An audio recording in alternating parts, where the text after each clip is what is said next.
lebih baik di awal waktu. Ya. Kenapa kita lebih memilih di akhir waktu sholatnya menggunakan wudu? Lima fi dzalika min mazidil fadli. Karena tambah utama sholat pakai wudu. Wa hadza, ini juga nih, illam tuqtaran bitaqdimi fadilatun.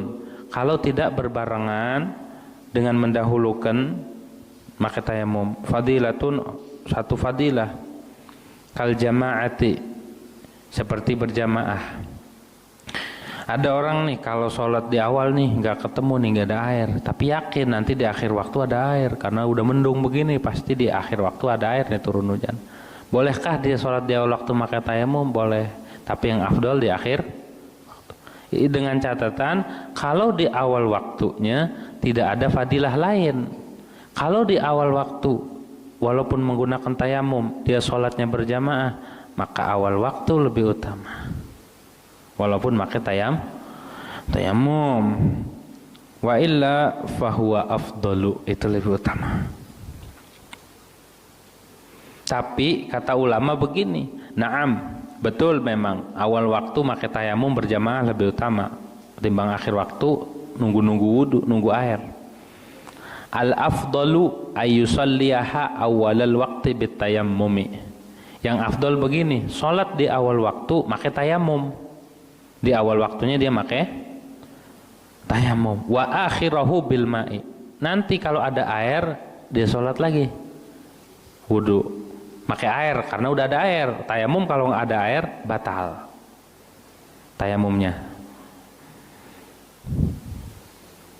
Amma idza lam yatayaqqanhu. Adapun jikalau dia tidak yakin di akhir waktu ada air, nggak yakin dah kayaknya ini cuma mendung doang, kagak hujan, atau nggak yakin dah nggak ketemu air nanti, fata'jilu afdalu, maka mempercepat sholat itu lebih utama. Nggak usah nunggu akhir waktu. Kalau kita alhamdulillah melimpah air, mau di awal waktu, di tengah waktu, di akhir waktu melimpah, nggak ada alasan kita mah buat ninggalin, nggak ada alasan buat nunda-nunda gitu ya, karena kita mah melimpah airnya. Apalagi Indonesia itu negara paling kaya, airnya di mana-mana begitu. Bahkan di sini nih di Tangerang ada kampung namanya Pulau Air, berarti air mulus itu.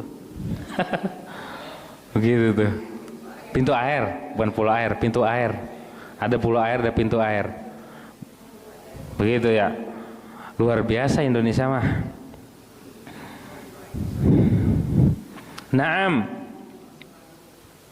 yusannu ta'khirun lam yafhush urfan lidhanni. Ada masalah nih diselang. Sunnah mengakhirkan, cuma mengakhirkannya yang tidak sangat jangan sampai terlalu mengakhirkan banget. Sunnah kita mengakhirkan sholat lam yafhush urfan, yang mana mengakhirinya ini tidak sangat secara adat, ini tidak dianggap menunda-nunda beneran. Untuk apa? Lidhonni jama'atin, karena menduga ada jamaah. Kalau sholat di awal waktu dia nggak ada jamaah, tapi kalau nanti nih kayaknya agak ditunda dikit mah ada jamaah, maka sunnah mengakhirkan. Maksudnya mengakhirkan, menunda biar ketemu jamaah. Au ghairiha, ataupun selain jamaah. Maksudnya selain jamaah, kalau sholat di awal waktu dia nggak pakai baju, orang nggak ada baju, tapi kalau di tengah-tengah kayaknya ada yang menjamin baju nih, maka sunnah diakhirkan. Begitu. Atau kalau sholat di awal waktu kayaknya awak belum bisa berdiri nih, masih lemes, masih sakit, tapi kayaknya kalau udah sejam 2 jam lagi makanya segeran, nanti sunnah biar sholatnya berdiri gitu ya, sambil berdiri. Tuh hal-hal yang terkait tayamum.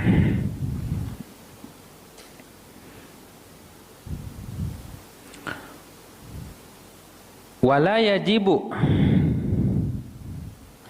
dan tidak wajib talabuhu, mencari air, fi haddil ghaus, pada jarak ghaus, wa haddil gurb, dan pada jarak qurb. Yang kemarin tuh udah dibahas jaraknya berapa haddul ghaus, sejauh lesatan panah, atau wa hadil qurbi, dan hadil qurb enggak wajib. Enggak, kan kemarin wajib mencari air di jarak itu. Enggak wajib.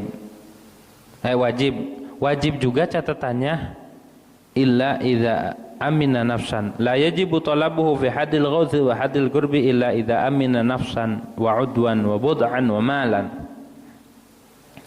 Enggak wajib kecuali jika dia aman ketika mencari air di jarak itu, jiwanya terjamin, enggak ada yang mengancam, enggak ada orang yang bunuh, enggak ada orang yang nyakiti, enggak ada hewan buas. Anggota tubuhnya juga enggak terjamin, kemaluannya juga terjamin, gitu. Kalau dia nyari air akhirnya ada yang nyulik, berarti dia tayamum aja. Ada air jauh di situ, kan wajib. Kalau aman wajib dicari, kalau enggak aman enggak perlu. Wamalan, dan harta harus terjamin nih, jiwanya, terus anggota tubuh dia ataupun kemaluan dia ataupun hartanya, dan juga ikhtisasan. Ikhtisasan itu bukan harta. Ikhtisasan itu bukan milik juga.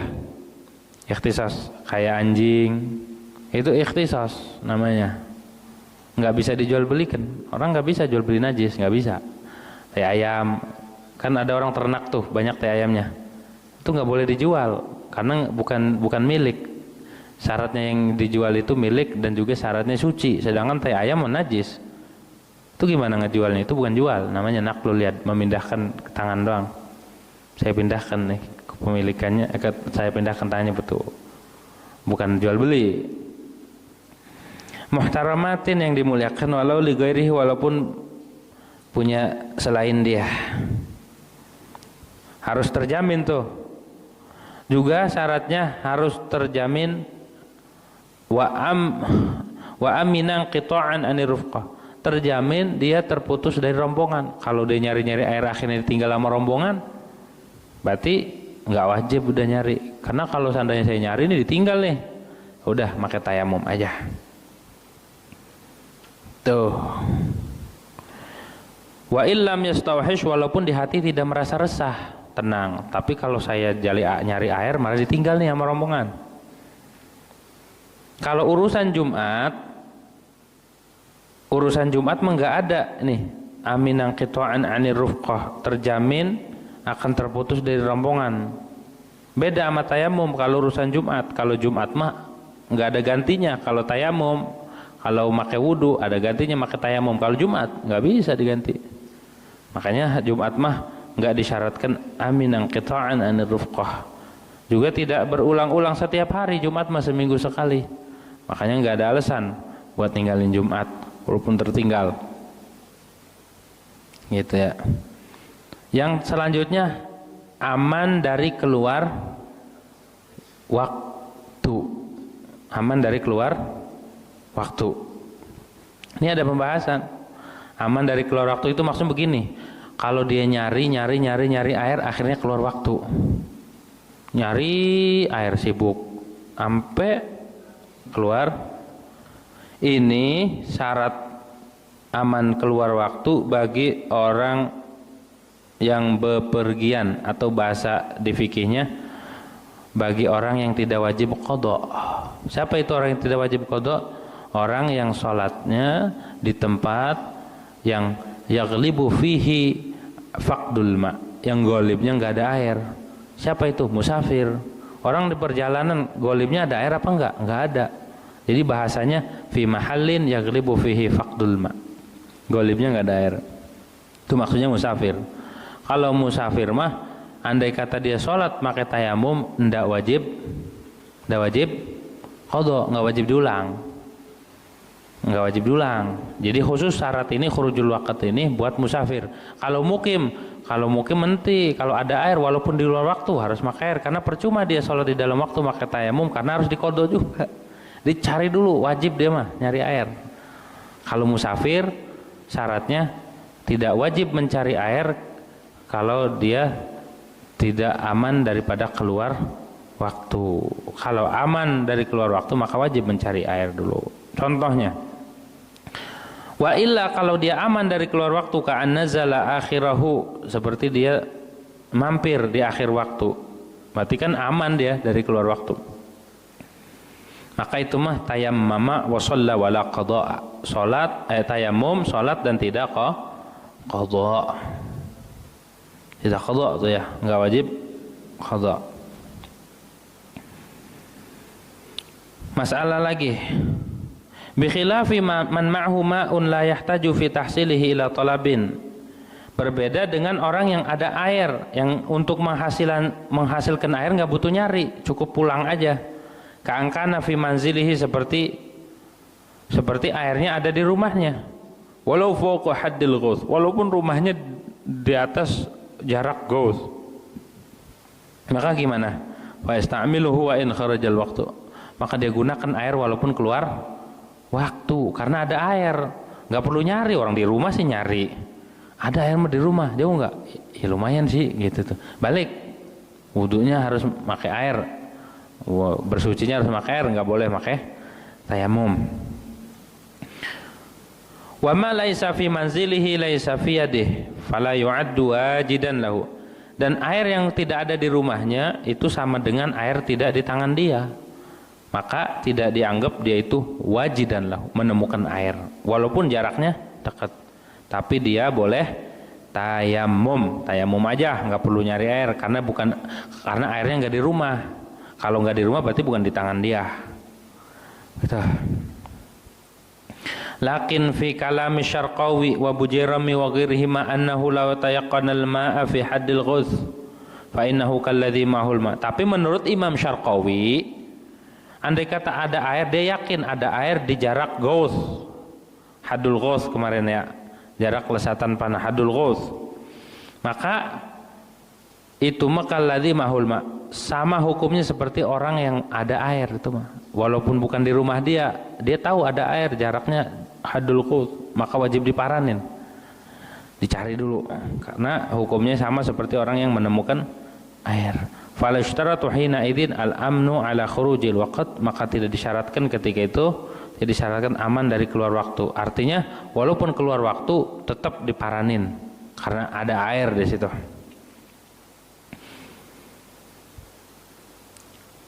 Wa yu'ayyiduhu qauluhum walau intaha ilal manzil fi akhiril waqt wal ma'u bihadil qurb walau qasadahu kharijil waqt tayammama wala qada.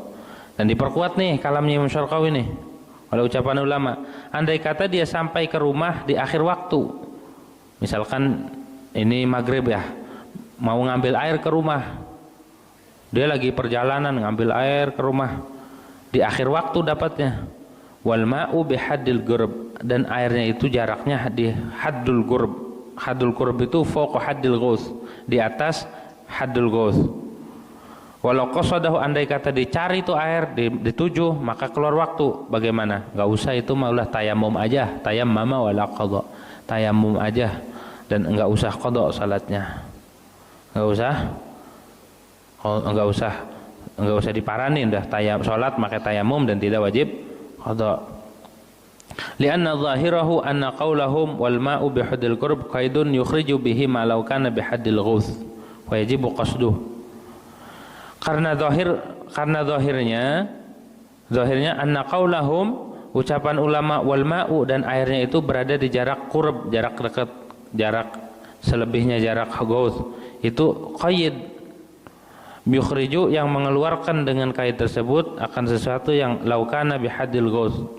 Andai kata airnya ada di haddil ghusl, fayajibu qasdu, maka wajib bermaksud akan air. Intinya begini, kalau airnya itu adanya di haddul ghusl wajib diparanin. Kalau airnya itu di haddul qurb maka enggak wajib. Itu musafir mah begitu, udah salat aja tayamum, enggak usah qada. Musafir mah. Amal muqimu, adapun mukim kayak kita nih, mukim enggak bepergian, fayaqsidul ma, maka dia mah bermaksud akan air. Wa in kharajal waqtu, walaupun keluar waktu. Walaupun waktunya keluar, andai kata cari entar keluar waktunya terus. Kenapa? Karena mukim walaupun dia sholat di dalam waktu menggunakan tayamum, dia wajib qada. Percuma, mendingan pakai air, gak usah qada lagi. Percuma sholat dalam waktu, si mukim nih, orang yang tidak bepergian nih, sholat dalam waktu pakai tayamum. nanti kalau ada air dia wajib ngulang. Ya udah dia paranin aja dulu, walaupun keluar waktu paranin terus cari air sampai ketemu. Seperti orang yang maksiat kal'asi bisafarih, seperti orang maksiat dengan safar.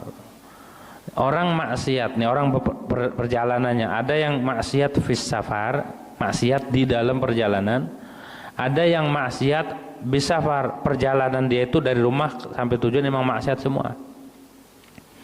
Apa maksiat bisafar? Contoh, orang maksiat bisafar, dia dari rumah niat mau apa? Mau ngerampok. Di mana? Di kota Anu, misalkan di sini yang jaraknya jauh mana? Semarang misalkan. Mau ngapain? Mau ngerampok. Dari rumah sampai sono itu maksiat jalannya.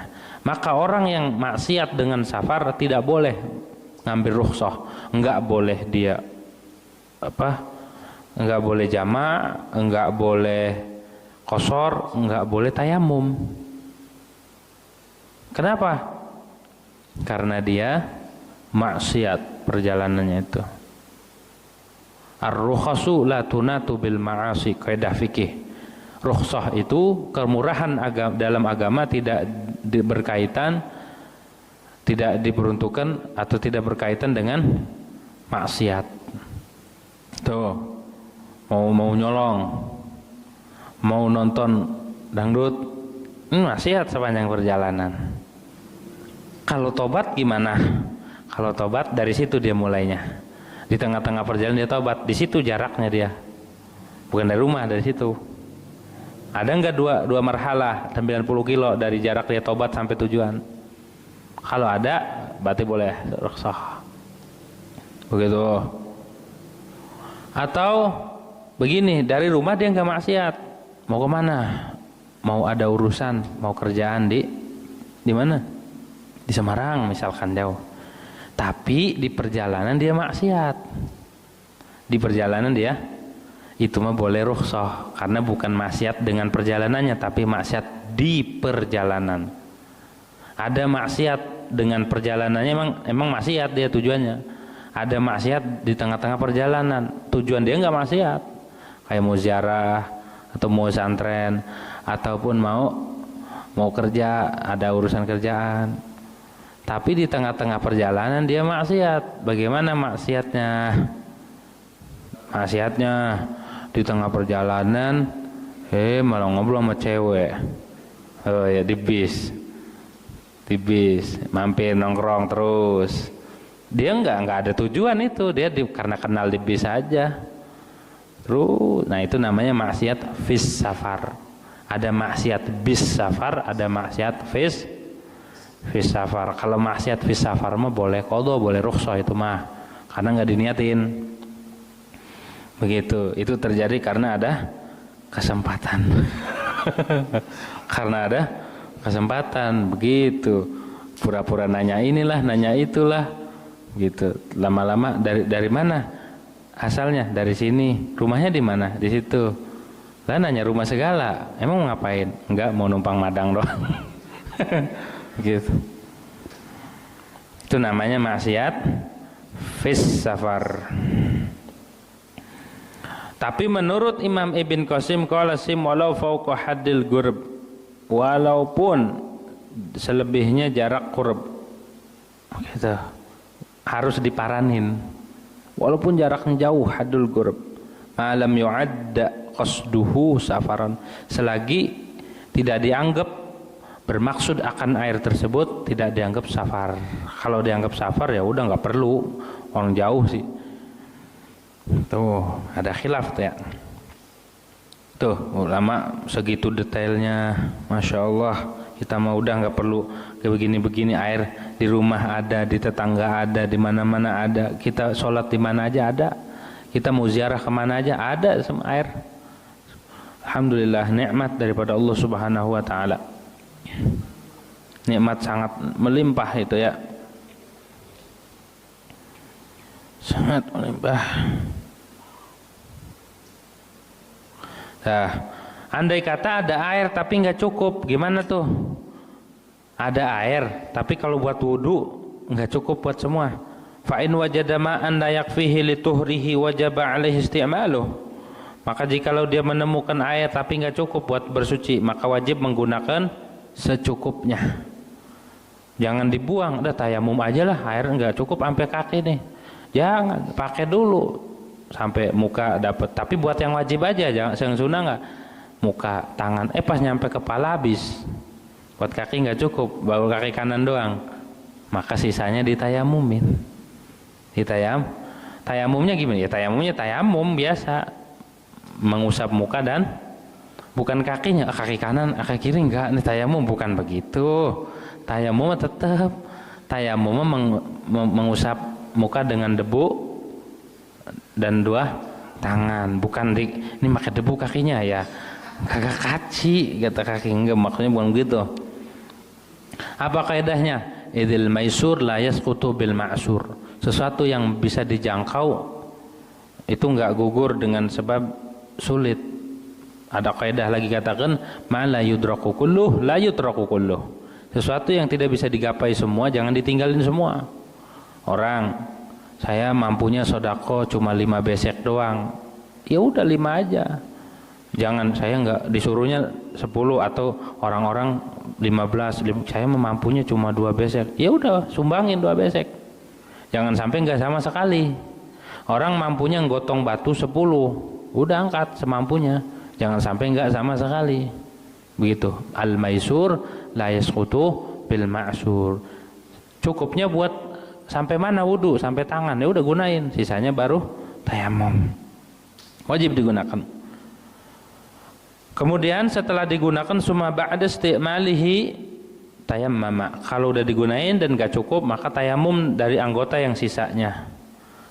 Anggota yang sisanya. Wajib tartib enggak? Kalau di dalam wudu wajib.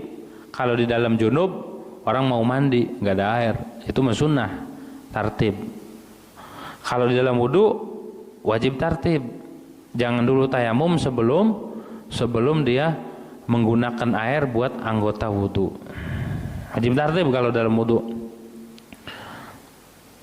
Kalau dia ada hadas, ada najis di tubuhnya, walau kana ali hadatsun wa khubthun wa ma'ahu ma yakfi ahadahuma faqad quddimal khubth. Ada air, cuma di dalam dirinya ada najis, ada hadas. Punya hadas juga, ada najis juga, belepot najis. Maka gunakan air buat najis, buat ngilangin. Karena syaratnya tayamum itu, syaratnya itu harus ngilangin najis terlebih dahulu. Kenapa harus didahulukan najis? Idza badalalahu, karena tidak ada gantinya. Kalau wudu bisa diganti pakai tayamum, mandi bisa diganti. Kalau najis nggak bisa, najis harus dihilangin pakai air. Wa in kana muqiman, walaupun muqim, walaupun dia nggak bepergian menurut Imam Ramli, harus apa?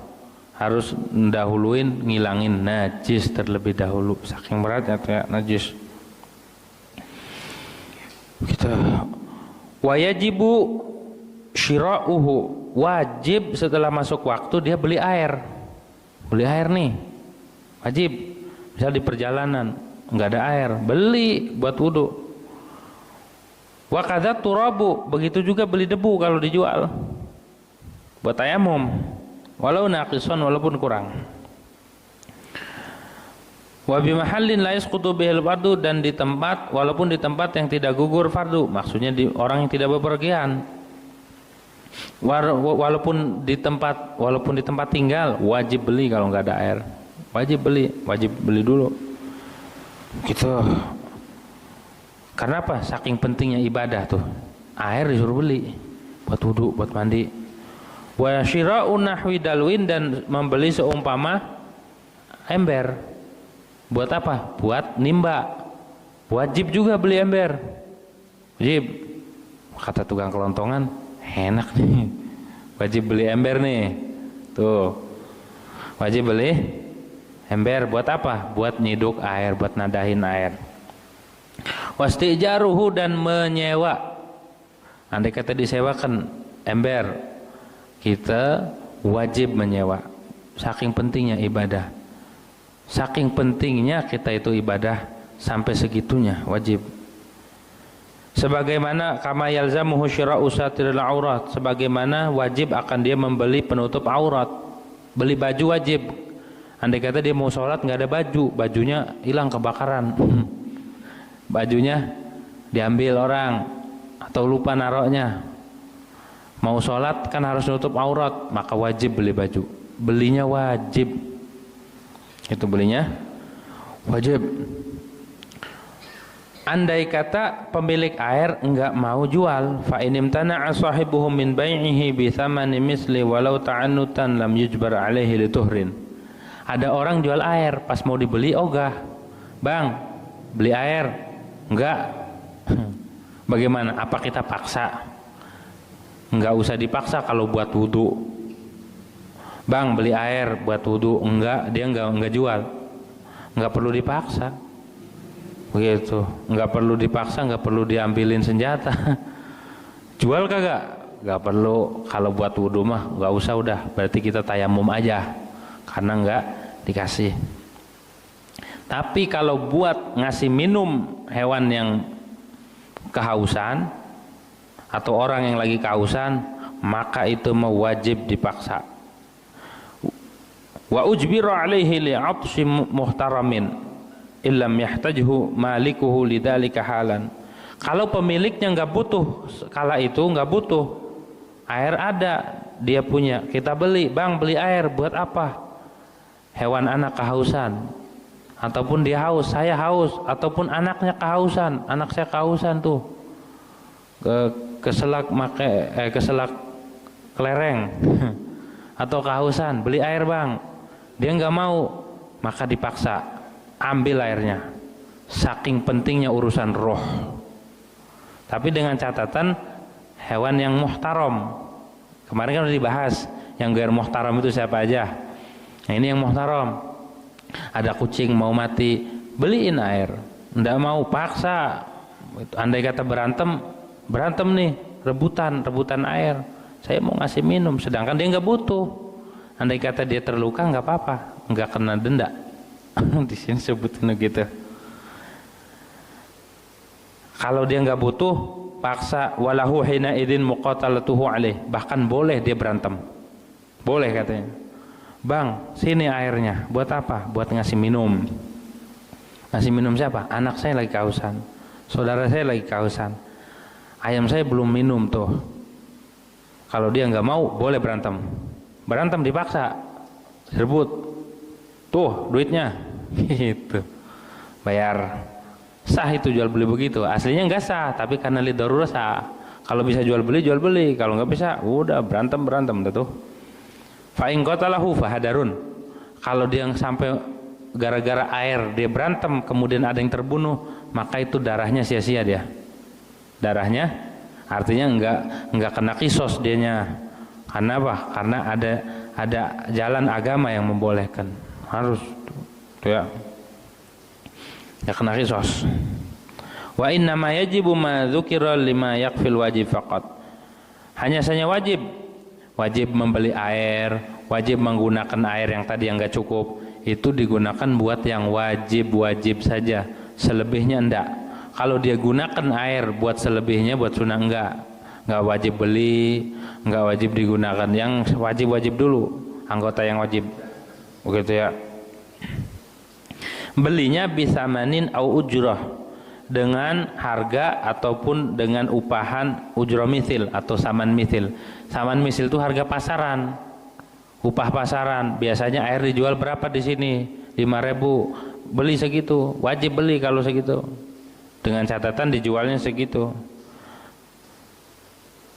Andai kata lebih, bagaimana? Wala yukallafu ziyadah ala dzalik wa in qallat. Kalau dijualnya lebih 10.000 atau 7.000, bang beli air buat wudu, ya ada nih, harganya pasarannya 5.000. Dijual berapa? Dijual 10.000, nggak wajib beli, udah tayamum aja. Karena apa? Dilebih-lebihin. Wa in qalat na'am az-ziyadatu fil muajjal allati la tu'addu fiha ghibnan yukallif. Tapi kalau lebihnya, lebih ngutang, bang beli dulu air sini, ya tapi harganya 10.000 ya, Iya nggak apa-apa, tapi bayarnya nanti ya. Oke, nggak apa-apa. Itu mah nggak apa-apa kalau mau ajal. Tapi kalau harga sekarang dibeli dengan harga pasaran, kalau dijual segitu beli wajib dibeli, kalau lebih enggak.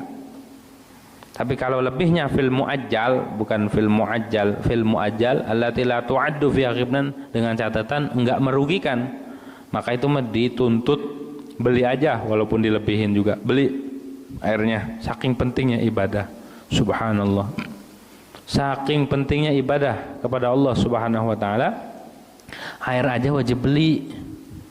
Air aja wajib beli buat wudu. Gitu ya. Illam yahtaj ilai, dengan catatan lagi, kalau dia tidak butuh pada harganya, nggak butuh pada duitnya, ada duit nih tapi buat bayar utang, nggak boleh, udah nggak wajib beli. Lidainin alaihi walau muajjalan, dengan catatan dia tidak butuh duitnya buat bayar utang, walaupun utangnya tempo belum jatuh tempo, nanti bulan sekian, tetap dia dahulukan utang. Tuh agama tuh ngeduluin utang ketimbang yang lain. Awas nih, banyak kadang yang teledor, utangnya nggak dibayar-bayar, ya. Dia mau beli seragam beli apa? Beli makanan beli ini jalan-jalan beli, tapi giliran buat utang dia kagak. Maksiat kalau dia udah mampu bayar utang kemudian dia tidak utang, setiap detik dia maksiat. Dia mampu nih bayar utang, tapi nggak bayar, setiap detik dia maksiat. Tapi kalau orang utang niatnya mau bayar, dibantu sama Allah, dan dia keluar dari rumah mau bayar utang, setiap langkahnya dicatat kebaikan. Tuh, orang kalau punya utang nggak boleh dia bepergian. Orang punya utang, ziarah ke sini, ziarah ke situ, pergi tanpa izin sama yang ngutangin, maka itu perjalanannya maksiat, dianggap maksiat bis safar. Nggak boleh rukhsah. Jadi kalau mau bepergian harus pamit dulu, saya punya utang kan Pak, saya punya utang Pak, saya mau jalan ke sini, mohon izin. Ya, apa-apa. Tuh, kalau dia pergi-pergi aja tanpa izin, haram safarnya, dianggap maksiat. Sangat berat urusan utang itu, gak gampang. Urusan utang itu bukan hal yang sepele. Bahkan di dalam fikih aja tuh, andai kata duitnya dibutuhkan buat bayar utang, nggak perlu beli air, udah tayamum aja, duitnya buat bayar utang, buat bayar. Malah di sini di kita nyepelein urusan utang, kadang ngelupain. Kata guru saya Habib Salim, ada dua yang tidak bisa dilupakan. Apa itu? Dosa sama utang. Nggak ada orang ngutang lupa, kata Habib Salim. Nggak ada orang ngutang lupa, nggak ada itu, karena kepikiran terus. Kalau lupa, itu pura-pura lupa. Ada dua yang tidak bisa dilupakan, dosa sama utang. Dosa sama utang. Utang ya, bukan kutang, utang. Betul. Utang gitu, hutang pakai hak gitu, hutang. Kalau dia butuh buat bayar hutang mustagrik, dain mustagrik itu antara utang sama duit dia, banyakkan utangnya. Orang punya duitnya 1 juta, utangnya 3 juta 5 juta, itu namanya dain mustagrik. Maka itu nggak perlu beli. Au mu'natu safar, ataupun buat biaya perjalanan. Ada duit tapi buat perjalanannya, kalau dibuat beli air nggak ada nih, udah nggak usah beli air, buat bekal perjalanan aja, buat pulang balik gitu, buat pulang balik. Au nafaqatin hayawan muhtaram, atau ada duit tapi buat jajan anak, buat jajan bini, buat jajan dirinya, buat juga buat ngempanin hewan-hewan yang di rumah, buat beli empan. Kalau dia punya burung dara, buat beli empan burungnya. Kalau punya ayam, buat beli purnya, buat beli makanan ayam. Maka itu nggak usah buat beli air, udah buat beli itu aja. Wudunya tayamum. Au nafaqatin hayawan muhtaramin, hewan muhtaram yang sudah disebutin kemarin. Hayawan muhtaram itu orang, hayawan yang haram dibunuh. Seperti siapa? Kayak orang kafir dhimmi, itu nggak boleh dibunuh. Kafir dhimmi itu yang tunduk di hukum kita. Orang kafir tapi damai sama kita dan tunduk di hukum Islam. Itu dilindungi sama Nabi. Wa kalbin, anjing yang gak galak itu juga dimuliakan. Kalau haus kasih minum. Bahkan ada orang masuk surga gara-gara anjing. Wih, kenapa? Ada orang perempuan masuk surga gara-gara anjing. Dia pelacur, orang jahat, orang zalim, masuk surga gara-gara apa? Ngasih minum anjing. Ada anjing kehausan, dikasih minum, mau minum gak nyampe, dikasih minum pakai sepatunya, masuk surga. Sebaliknya, ada orang perempuan masuk neraka gara-gara kucing. Kenapa? Dia nangkep kucing, ditangkap, gak dikasih makan, gak dikasih minum, masuk neraka. Nyeksa hewan aja, ngezolimin hewan aja, ancamannya masuk neraka. Bagaimana kalau menyakiti manusia, menyakiti sesama makhluk? Hewan aja Allah jaga tuh, nggak boleh. Hewan aja bisa masukin sorga. Ada beberapa ulama itu yang masuk sorganya bukan karena amal, tapi karena kasih sayang dia sama hewan. Imam Ghazali pertama dipanggil sama Allah, dapat ampunan. Apa gara-garanya? Gara-gara ada lalat mencelok, mau nulis kitab nggak jadi, biarin dah, dia lagi minum, biar kasihan dia lagi haus. Habis itu cocok lagi, masuk sorga, diampuni gara-gara sayang sama lalat. Abu Bakar Asyibli sama, diampuni gara-gara beliau miara kucing. Ada kucing kehujanan, diambil sama Abu Bakar, ditaruh di tangannya, ditutupin, dirawat, masuk surga.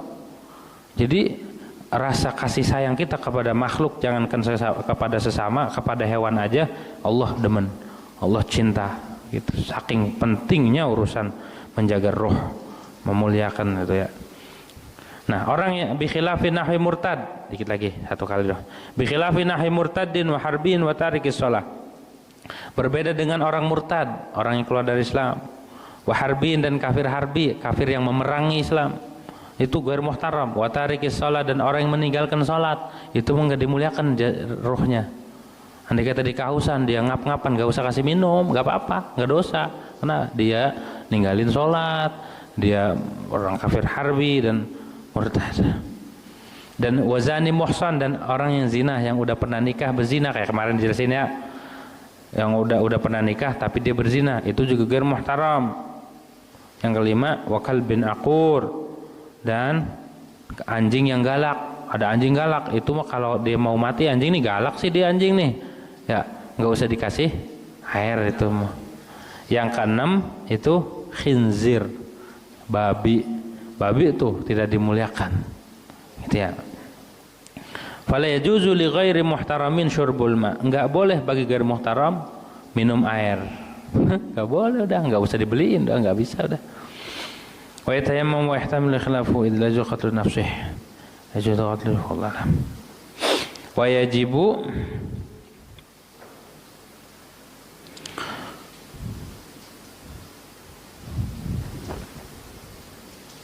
Naam, katanya. Di sini ada masalah satu lagi. In kana ihdaruhu yazulu bi taubatihi ka murtaddin imtana alaihi syurbuh li qudratihi ala taubatil mubihati li tarakhusih. Jika kesia-siaan darahnya itu bisa hilang dengan taubat, seperti orang murtad bisa taubat kalau dia masuk Islam, maka tidak boleh atasnya syurbuh, meminum air. Udah jangan diminum. Kasih dia.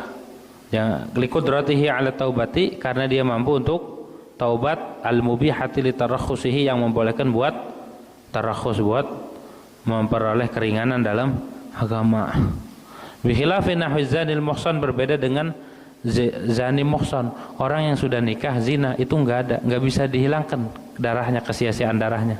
Udah darahnya sia-sia sampai akhir hayat, kecuali taubatnya dengan dirajam, kayak kemarin diterangin ya, taubatnya itu dirajam. Wa yajibu talabu hibah wallahu a'lam bishawab. Al-Fatihah.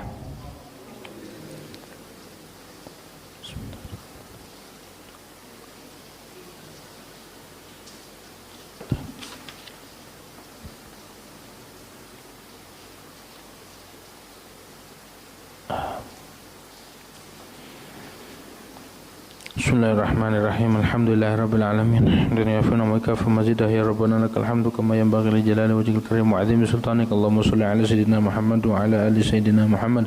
Allahumma aqsim lana min khasyatika ma tahulu bihi bainana wa baina ma'asatik wa min ta'atika ma tuballighuna bihi jannatak wa min al-yaqini ma tuhawwinu bihi 'alaina masa'ibad dunya. Wa matna Allahumma bi asma'ina wa absarina wa qatina badama ahitana waj'alhu waritha minna waj'al tharana 'ala man zalamana wansurna 'ala man 'adana wa la taj'al musibatana fi dinina wa la taj'al الدنيا أكبر همنا ولا مبلغ علمنا ولا غاية رغبتنا ولا تسلط علينا بذنوبنا من لا يخافك ولا يرحمنا اللهم إنا نسألك موجبات رحمتك وعزائم مغفرتك والسلامة من كل إثم والغنيمة من كل بر والفوز بالجنة والنجاة من النار ربنا لا تدع لنا ذنبا إلا غفرت ولا هما إلا فرجت ولا كربا إلا نفسته ولا عدوا إلا هلكت ولا حبيبا إلا حفظته ولا غائبا إلا رددته ولا مريضا إلا شفيته ولا حاجة من حوائج الدنيا والآخرة يا لك رضا ولنا فيها صلاح إلا قضيتها ورزقتها ويسرتها علينا يا أرحم الراحمين يا أرحم الراحمين صلى الله على سيدنا محمد وعلى آله وسلم الحمد لله رب العالمين. Demikian kurang lebih mohon maaf dan Allah yakum. Assalamualaikum warahmatullahi wabarakatuh.